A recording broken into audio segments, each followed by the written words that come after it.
handicap entrance and heated ramp. And, so we put a little gallery wall here just to show some of the things we've done in the past. Oh, this is that cool hard carpet.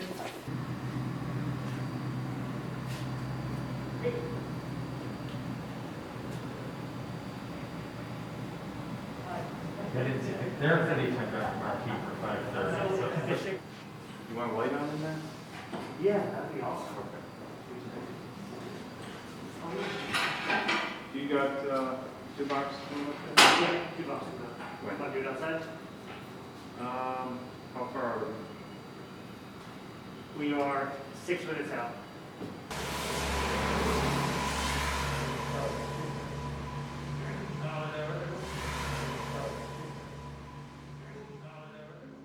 I'll take you back to March 14th, and that was the last day that March 14th, 2020, and that was the last day that we screened movies publicly here at the Little. Our very last movie was Slay the Dragon. It was a documentary in our one-take series. And during that day, during the morning, we had a conversation, a text thread with myself and some of my bosses, and it quickly became apparent that we would have to close for both the safety of our staff and the guest. I already had stuff drafted out, communications to send out, let people know. But of course at that time we didn't know how long we would be closed. It was the Little's birthday, which was October 17th, and this is 2020, the Little's 91st birthday, where New York State said movie theaters will be able to open at the end of October.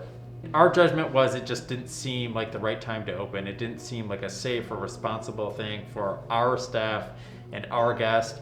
Of course, other movie theaters opened in the area, other places are open.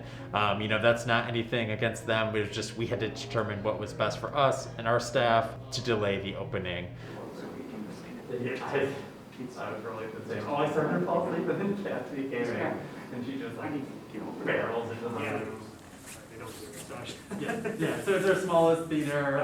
Obviously, the assigned seating here, people can come in. Still the blocked off chairs. Good stuff. Clear. Move my arms a lot when I talk, which is good for TV. No, that's exactly.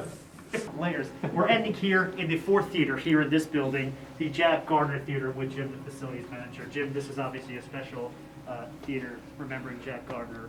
Tribute to a great Rochester personality. A booming laugh, an incredible film critic, and someone who will be dearly missed, but whose passion and love for movies will forever live on in the ones that show in this theater. We hope so.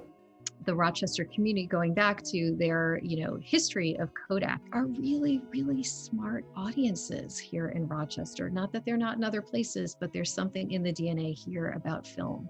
And so I do think that audiences will still go to theaters. I know that the Little opened last weekend and, they had some good audiences. People are still, concerned about the virus and everything else, but I do think that people will return to theaters. Rochester is such a rich and historic place for movie fans. I think the cinema community here is among some of the most passionate movie fans around. And part of that is the history of Rochester. Obviously there's a lot of history in film here in the city. Just being able to see our community, our Little members again is just so exciting. I started working at the High Falls Film Festival. And so the Little was one of our venues. We showed films there at the Dryden, at the cinema, I think at RIT that year as well.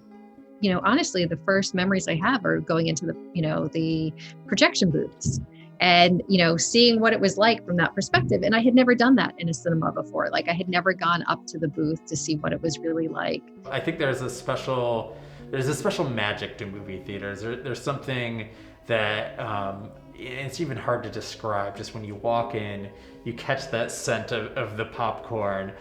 You get to see movie fans, the lights go down, the trailers come up. I just think there's something magical about it. This job is amazing, and I'm really privileged and lucky to have it.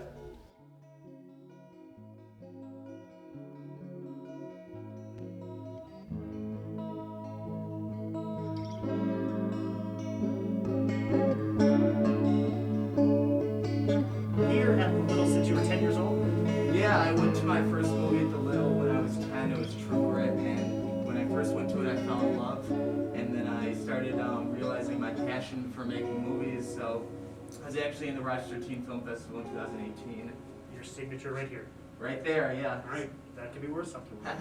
Right here in the little, but I mean, it's such an important thing. Do you feel that growing up with the little, it's made you even more of a movie buff and it influenced your passion? Oh yeah, I think that the community in Rochester for film is amazing. And with my family taking me to Little, I grew this passion and, you know, wanted to come all the time. It's such an awesome thing to see. Well, let's keep filming. This is, Scott, this is like film inception. This is layers of different films. We're in the little theater. We're recording here a live segment on TV.